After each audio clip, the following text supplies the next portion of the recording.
আমাদের দেশের নায়ক শাকিব খান ওনার সাথে এক ডজন আমরা সিনেমা করেছি। দর্শকদের যেহেতু এত চাহিদা এবং তারা চায় সবসময় ডিফারেন্টভাবে যদি আবার এই জুটিকে দেখতে, তো অবশ্যই যদি পরিচালক প্রযোজক চায় অবশ্যই হবে। শিল্পী হিসেবে আমি সবার সাথেই কাজ করতে চাই। আমার বেশ কয়েকটা মুভির কাজ রেডি হয়ে আছে। আমি এখন খুবই চুজি আসলে কাজের ব্যাপারে। ছোড়ে একটি দুটো কাজও করি, খুব কম কাজ করতে চাই, but that has to B কোয়ালিটিফুল। আমাদের দেশের নায়ক শাকিব খান ওনার সাথে এক ডজন আমরা সিনেমা করেছি এবং এই সিনেমাগুলো মানুষ এত ভালোবেসেছে, সিনেমার গানগুলো এত ভালোবেসেছে এবং আমার যাত্রাটাই হয়েছে ফিল্ম ইন্ডাস্ট্রিতে ওনার হাত ধরে।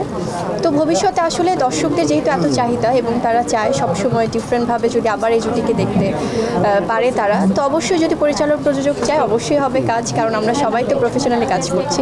সো ইনশাল্লাহ দেখা যাক সামনে। আমার বেশ কয়েকটা মুভির কাজ রেডি হয়ে আছে, যেগুলো হয়তো বা সামনে এক এক করে মুক্তি পাবে এবং আপনারা দেখতে পাবেন, কারণ আপনারাই তো আমার কাজগুলো দর্শকদের কাছে পৌঁছে দেন। পরিচালক প্রযোজকদের উপর নির্ভর করে, তারা যখনই কোনো ভালো গল্প তাদের উপর আসলে ডিপেন্ড করে তারা কাস্টিং কিভাবে চুজ করবে। তো সেভাবেই যখন আমার সাথে অন্য অনেক হিরোদের সাথে যখন তারা মনে হচ্ছে যে গল্পে এভাবে যাবে, এই কাস্টিং যাবে, তখনই তারা চুজ করছে। তো এভাবে আসলে অনেকের সাথেই কাজ হচ্ছে এবং আমি তো বরাবরই বলেছি যে একজন শিল্পী হিসেবে আমি সবার সাথেই কাজ করতে চাই এবং সেটাই হচ্ছে। সো জুটি হিসেবে আমার কাছে মনে হয় যে এটা দর্শকদের উপর ডিপেন্ড করবে তারা কিভাবে অ্যাকসেপ্ট করছে কাকে। তো বরাবরই আসলে অভিজ্ঞতা ভালো যাদের সাথেই কাজ হচ্ছে। এখন আমরা তো অনেক সময় অনেক অ্যানাউন্সমেন্ট শুনতে পাই, অনেক প্ল্যানিং থাকে, তো এটা তাদের উপর ফাইনালি ডিপেন্ড করবে তারা ঈদে আসবে নাকি কোনো একটা উৎসবে আসবে নাকি কিভাবে আসবে। সো আমরা তো অ্যাজ অ্যান আর্টিস্ট হয়তো আমরা জানি যে আমাদের শুটিংটা প্রপারলি শেষ করতে হবে। তো মুক্তির বিষয়টা সম্পূর্ণ পরিচালক প্রযোজকদের উপর। আমি এখন খুবই চুজি আসলে কাজের ব্যাপারে। আছে না অনেক সময় হয়তো বা র্যান্ডম অনেকের, যেমন আলহামদুলিল্লাহ যে যারা এই পরিচালক প্রযোজকরা আছে তারা আসলে যে কোনো গল্প হলে তারা চিন্তা করে যে হুবলিকে বা কাস্ট করা যায় কিনা বা ওনাকে আমরা চাই এই সিনেমাতে। তো সেখান থেকে আমার দর্শকদের যে একটা ভালোবাসা তৈরি হয়েছে, একটা আগ্রহ তৈরি হয়েছে, একটা দায়বদ্ধতাও কাজ করে। সো আমি র্যান্ডম খুব একটা, যদি বছরে একটি দুটো কাজও করি, খুব কম কাজ করতে চাই, but that has to B qualityful. So শুধুমাত্র যে কাজ করার জন্য করছি, ইটস নট লাইক দ্যাট। আমি চাই যে 2025 মাথায় রেখে যেন দর্শকরা সেভাবেই দেখে, কারণ আমাদেরও কিছু লিমিটেশনস আছে, আমাদের একটা বাজেটের ব্যাপার আছে সব সিনেমা টিমেই।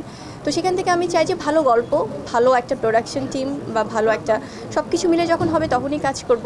সো এই জন্য কিন্তু দেখা যাচ্ছে হয়তো অনেকেই বলে যে আপু পরের সিনেমা কবে পাচ্ছি, পরের ঘোষণা কবে পাচ্ছি।